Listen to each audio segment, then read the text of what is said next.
In this lecture, we will continue our study of the postulates of quantum mechanics. We've already seen the first two postulates. The first one described the state of the system, and the second one told you how to evolve the system in time.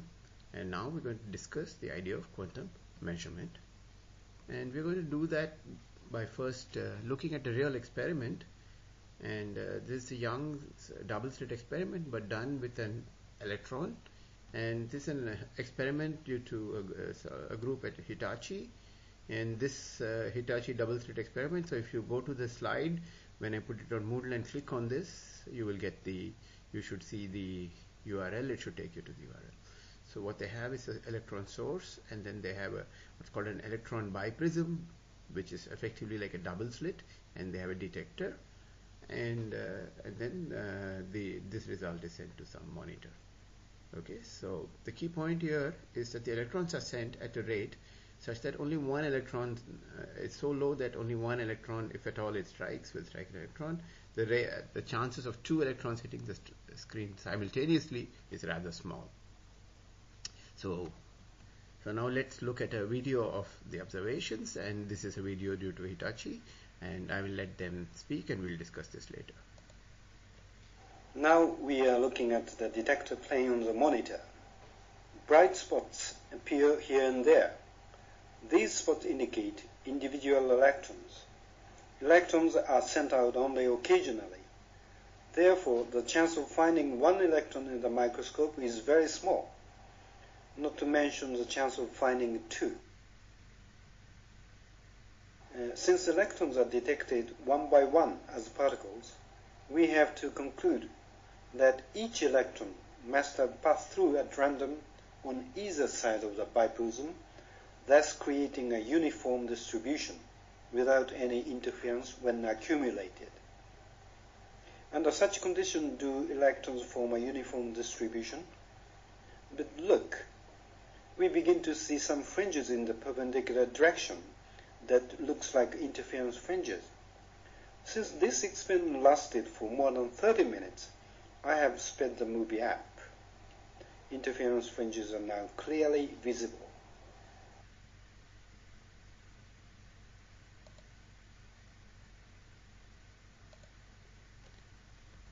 So let us look at 4 different snapshots of the same experiment. And so in the beginning you see some isolated spots.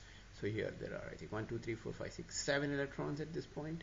And now a few more electrons have come, but you can just see something. There's no pattern, discernible pattern out here. And even here. And then towards the end, now you can see there's a dark fringe and a bright fringe. Fringes have started forming. And so what we have is single electrons coming, each one. And at the end of it, the statistical average of it is nothing but what you would have expected from the standard double-slit experiment.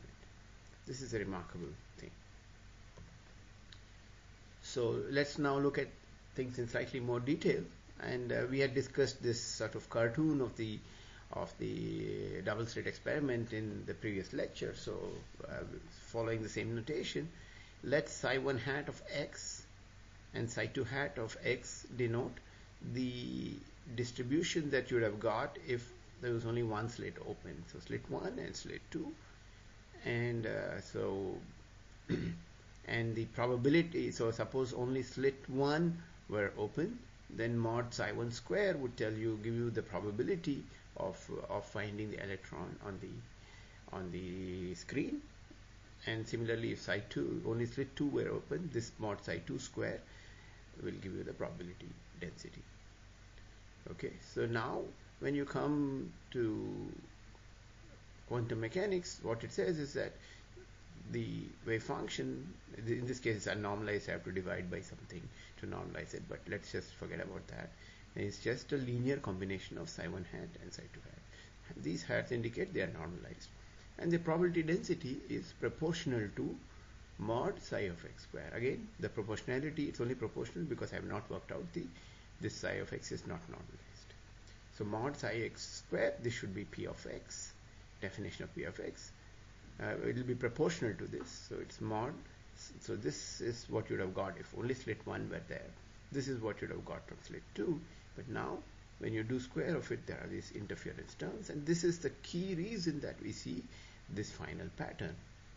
So what we get here is that every electron knows this total distribution, not just it sees both the slits through its wave function. This is a very important point. Okay, such that at the end of the day, the statistical average also reflects it. However, on contact with the detector, its position becomes localized at the precise point of the detector. So until it hits the detector, what is happening is that it could be anywhere. But when the moment it strikes the detector and we see the color, the spot, you actually know its position, and so its wave function is changing. It becomes just exactly at that point. And this is a very unintuitive process called the collapse of the wave function. Just before that, the probability was given by P of x, but the moment it hit that thing, it became something which was just at that point. Okay, so this is a very counterintuitive thing, but here is an example where we are able to even see how this is happening. Okay, so it's not just a statistical thing. Each electron sees the whole thing, whole distribution. So now we'll go back and look at something much simpler. We will revisit the Stern-Gerlach experiment. And so let us consider the SGZ configuration, and suppose that several atoms are prepared in the same normalized state. So psi hat here is determined by A and B, two complex numbers, and I just divide by this thing. So psi hat is normalized. Okay, so now you define P plus to be this quantity, which is nothing but the quantity in red, which is the coefficient of Sz plus, the ket Sz plus, mod square, absolute square of that thing. And that is the probability that eventually you will see is the probability, P plus. And similarly, we could have called this P minus, but since it is a normalized, P minus will be 1 minus P plus. So if you send in a whole number of atoms in the same state, you will expect that the fraction P plus of all atoms will appear in the Sz equal to plus h bar by 2b, which is what is reflected by this ket vector, ket Sz plus, and the remaining will be in the Sz minus state. Okay. Now again we can ask the same question. Suppose we did the Stern-Gerlach experiment by sending in one atom at a time. We can do this. We can control how many atoms are coming. What will we observe? Okay. Again, we should expect, like in the case of electrons, that the atom will appear only in one of the two beams, and there will be a collapse of the state vector. Okay, state vector or wave function, I'm using them interchangeably. So if you send in something with psi hat, it will appear in state only one atom in this state. There is a P plus. This is the probability of finding it in collapsing to the ket Sz plus, and 1 minus P plus or P minus is the probability of it collapsing to the state ket Sz minus. So now we will view this as a model of quantum measurement, and so we will so this is just the same thing which I drew here, but the only change I have done here is replace SGZ by SZ. So it is just some apparatus whose job, which is like the SGZ, is to quote unquote measure Sz, the Z component of the spin angular momentum, and we associate to that a Hermitian operator Sz, and this is our observable. This is what we want to measure, and it has and this operator has two eigenvalues plus or minus 1 in units of h bar by 2, and the eigenstates of that are ket Sz plus and ket Sz minus, and these are the possible outcomes, and these occur with probabilities P plus and P plus, for instance, is the inner product of Sz plus with psi hat. This is not tilde, it should be hat. And the outcome of this measurement is that the quantum state has collapsed to the subspaces with one of these eigenvalues. So it either collapses to Sz plus and Sz minus.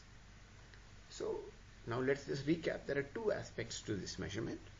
The first one is a statistical one, which is relevant when we make multiple copies of atoms in the same state, and we send them through, and that will tell you what fraction will go into beam 1, what fraction will give outcome 2.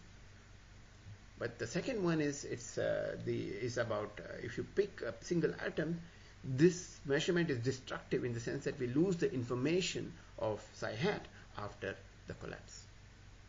Because all you will know is that, okay, I have found a state with S plus. If you just send one atom, if it comes in beam 1, you will say, hi,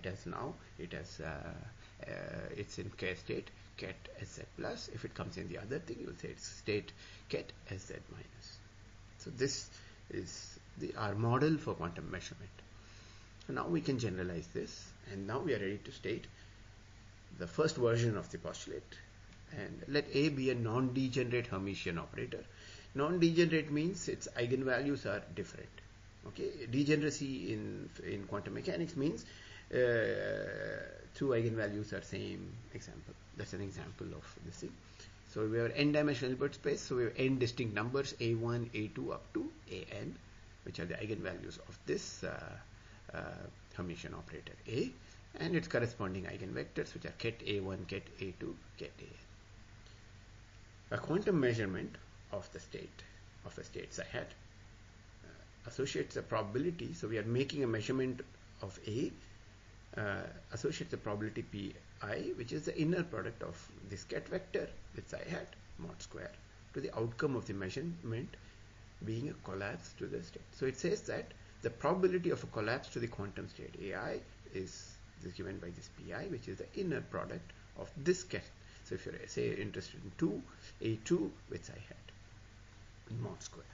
Okay, so that's what it says. So this clearly generalizes the case of SZ that we just studied to observables that have non-degenerate, that is distinct eigenvalues. And pictorially we'll have the same thing, but now there will be n possibilities. So just going back here, this had only 2 possibilities. Here there will be n possibilities, and these give you the probability of collapse to these things. So post measurement, it will collapse to any one of these states, and you will lose all the information. So now we need to handle the cases when there is a degeneracy. Like if you remember in the hydrogen atom, the energy was determined completely in terms of the principal quantum number n, but there was a degeneracy, that is 2n square states which had the same energy eigenvalue. So if you're measuring energy, then you have so many different possibilities. Okay, so there'll be a degeneracy or multiplicity. So let A be a Hermitian operator with eigenvalues a1, a2 up to ar.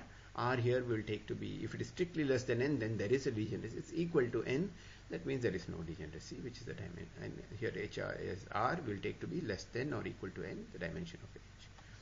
And these are the multiplicities. That just says that a1 appears m1 times, a2 appears m2 times, ar appears mr times. So now if you say that if you're interested in the space of vectors which have eigenvalue ai, that is not going to be one-dimensional, but it will have a mi-dimensional subspace, and that is just, we'll call that space wi, which is just the kernel of ai, a minus ai times identity matrix.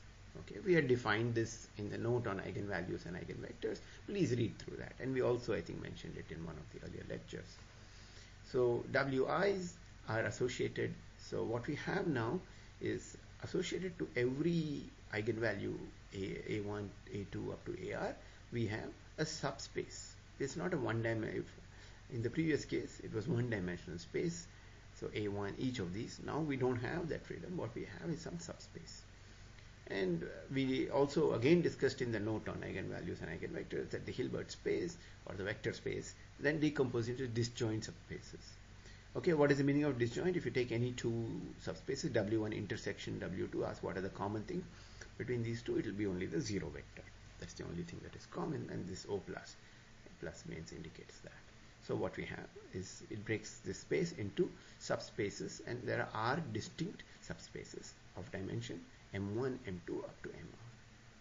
So now we will do something. We need to define a projection operator. Okay, and it's like it's similar to projecting a vector onto some other direction, right? So it's like that. Here it's projection onto some subspace. Just a refined version of that. Define a projection operator pi to be the Hermitian operator such that it acts to identities on vectors which are in wi, and it takes all other vectors which are not in this space. So if you take P2, if you give me a vector which belongs to just W2, it will give identity. If you give me a vector which belongs to W1, it will give 0. But if you give me a vector which is a sum of, say, let's say V1 belongs to W1 and V2 belongs to W2, and we look at the vector which is V1 plus V2, and P2 acting on that will just give you V2, because V1 will get mapped to 0 and V2 will remain itself. So that's what this operator will do. And so this has this property that it squares to itself. So pi square equal to pi, which also says that its eigenvalues can be 1 or 0, which is what we have done by construction. And this is an important point, that this follows from the fact that the Hilbert space is the whole space. So if you have something which acts like 1 on W1 and 0 on the other, something else which acts as P2 which acts as 1 on W2 and 0 on the other, so on and so forth, if you add all of them, it will act as identity on the full space. So this is called completeness. That means you're not missing anything.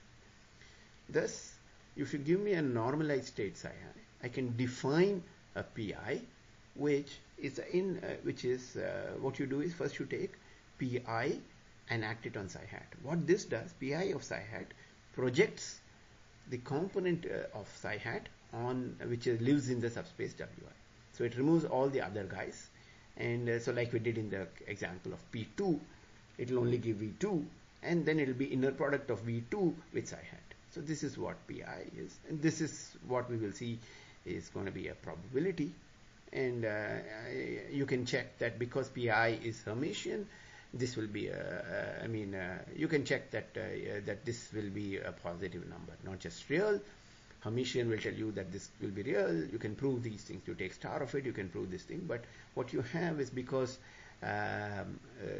this has only eigenvalues 0 and 1, you will find that this can only give you numbers which are which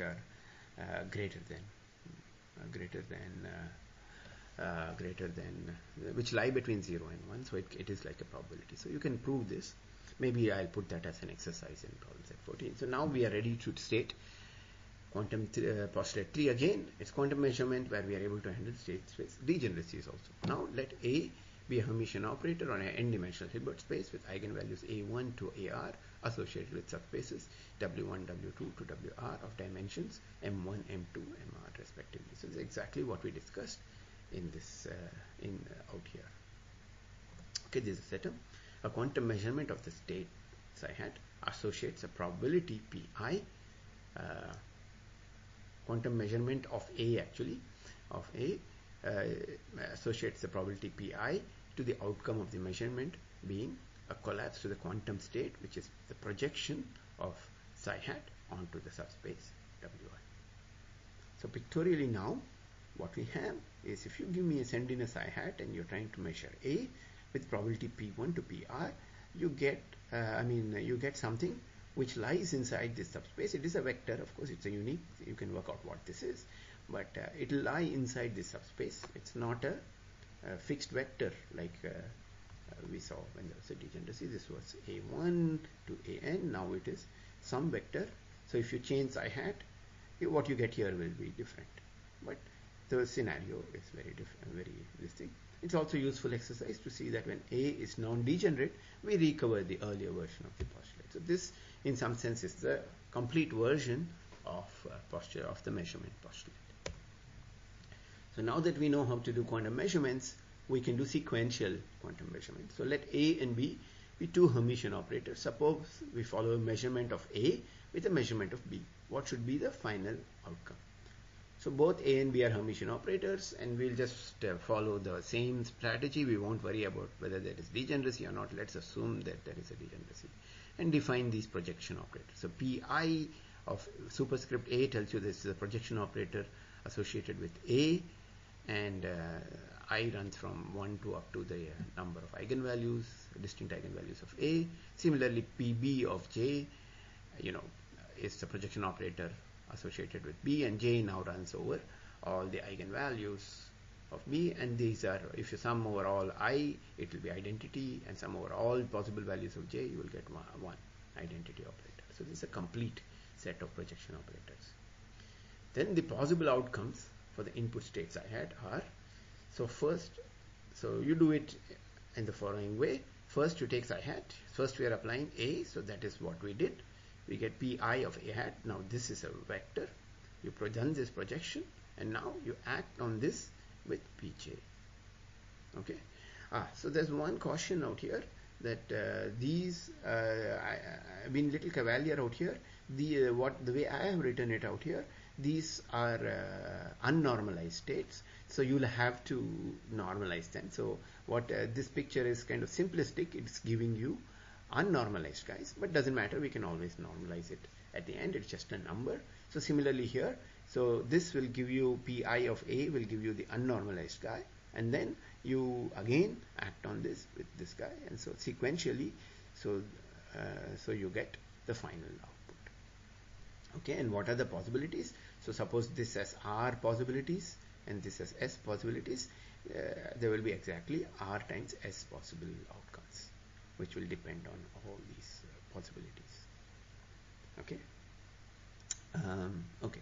So the order is important in all cases, except when the operators commute. What is the commute? When do we say the two operators commute? So you define something called the commutator, which is AB, which is written as square bracket A comma B equal to AB minus BA. So if it's 0, that means AB is equal to BA. Doesn't matter which way you order. Once this follows, you can show that these also commute. Okay, when two operators don't commute, that's also of interest. Then the measurement of one operator affects the outcome of the other. We actually saw this in the Stern-Gerlach when we did SGZ followed by SZ, SGX. We saw that it mixed up things, and so in this case we can go ahead and ask, do they commute or not? And they don't commute. If you we have matrix realizations of SZ and SX, you just go ahead. It's an exercise for you. If you did the commutator of SZ with XX, you will get IH bar times SY. Okay, this is a special case of something called the angular momentum algebra. Okay, so when they commute, one can show, like I already told you, that PIA, PJB is equal to PJB and PIA.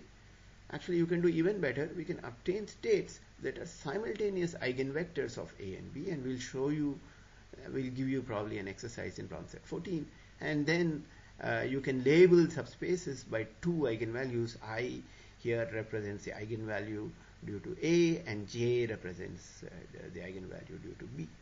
Okay, we saw something like this in the context of the hydrogen atom, where there was a huge degeneracy, and there were four operators: the Hamiltonian, then angular momentum square L square, which gave the gave the quantum number L, then LZ and SZ. So these were four, and the key point is all of them commute with each other, and so what we did was to take we were able to associate four numbers which are associated with four commuting operators. So that's a special case which is already there, but okay. Now comes statistical aspects of quantum measurements. Quite often, actually, we are not particularly interested what happens to a quantum state after measurement. Okay, so I mean, we just want to know things like what would be the average value of the quantity A when we are considering several identical copies of the same state. So now let's ask, so you're given a quantum state in ket psi hat, normalized, and a Hermitian operator A, and let Pi be the probability of obtaining a vector in the subspace Wi. And let's just recall what Pi was. Pi was this number, psi hat, Pi, psi hat. Okay, so if you give me psi hat, so Pi again, in some sense, this is in quantum mechanics, we tend to hide the dependence on the state, which is always not a great thing when there are multiple states. But when there's only one state, there is no conflict. So let's come back. So Pi is just the we saw how it can be determined from psi hat, and it gives you the probability of finding it in the subspace. So now we'll write something with these brackets. This is read as expectation value of A, or the average of A in the state psi hat. Again, quite often this subscript will be hidden, but I'm just doing to be for once. And what will that be? So if it is in base wi. A, the measurement of A will give you AI, but that can happen with probability AI. So summation over all possibilities of I, Pi, AI will tell you what is the average value in any probability system also. But what is this? Pi, you just go ahead and write. If you remember, Pi was psi hat, Pi psi hat. But AI is just a number, so I can always take it in. Nothing happens. And that's it. So this is what it is. And then now, because it's already inside, I can take this summation inside I, and summation AI Pi is equal to A. This is a claim which is easy to prove. And if you have worked through notes on eigenvalues and eigenvectors and diagonalization, you can. I would suggest that you prove this in the basis where A is diagonal, and if you can prove something is true in that basis, it will be true in all bases. So you have to check that. Okay, so this is just that. So now we get even though we've taken multiple steps, it just has a beautiful simple formula which just involves the state A, the state the ket psi hat, and the operator. It's just you sandwich A between the bra and ket of psi hat. Okay, so this so this is the definition. Expectation value of any operator is just this. Now again, we go back to probability, where we would define variance of anything of A in the state psi hat to be delta A square, which is the expectation value of A square minus expectation value of A whole square. Okay, again now in every one of these things, left hand side, right hand side, etc., the state dependence of the above formula is implicit. And this is and square root, and now you can also prove, even though we have a quantum mechanical thing, we can prove that this guy is always going to be greater than or equal to 0. So delta A square makes sense, and square root of this thing will be what we'll call standard deviation of A in the state psi hat. Okay, so now we are ready to discuss the last item, where suppose you have two Hermitian operators. So this has got to do with sequential measurements, if you wish. And so let's say A and B are two Hermitian operators, and they are not necessarily commuting, and they are Hermitian operators on this Hilbert space H. And let's ket psi hat be a quantum state, and delta A, delta B be the standard deviation of the operators A and B in that state. Okay, so delta A was just defined to be square root of this quantity. So delta B similarly will be B square in the same state. Okay, so here delta A and delta B are being computed for the same state. Then basically using glorified Cauchy-Schwarz kind of inequalities, you can prove that delta A, delta B, okay, remember left hand side quantities are always greater than or equal to 0, is greater than or equal to half of the expectation value of the commutator of A and B. So what does this say? Suppose A and B commute. The right hand side is 0. So it says that delta A, delta B is greater than or equal to 0. So it says, so in particular, the equality can be obtained. How can the equality be obtained? Delta A might be 0 and delta B might not be 0, or it's also possible to find states where delta A and delta B are 0. But that is exactly what we mentioned a little while ago. If there are states, operators A and B which are commuting, we can get simultaneous eigenvectors. So if for an eigenvector delta A will be 0, again you can go back and check. If psi hat is an eigenstate of A, you can prove very easily that delta A is 0. Okay, so delta A being 0 and delta B being 0 implies that psi hat is an eigenvector of A and B simultaneously.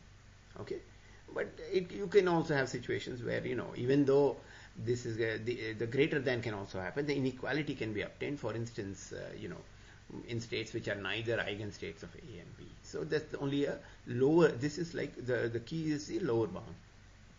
Okay, and the interpretation of delta A is a statistical precision to which A can be measured in a given state. So this is supposed to be fluctuation about its average value. Okay, so so let's do two examples. Let A be equal to Sx, B be equal to Sy, and psi hat is ket Sz plus. So now we can just go ahead and do this thing. Again, this is a calculation which we might give you in the next problem set. If you do the commutation of Sx, Xy, it's I h bar times Sz. So if you just go ahead and plug things in there, you will get that delta Sx, delta Sy is greater than or equal to h bar square by 4. But actually for this particular state, you can go ahead and check. I believe that the inequality is saturated. That means the equality is obtained. Here is something which is very famous and which everybody is taught or mistaught in school, high school.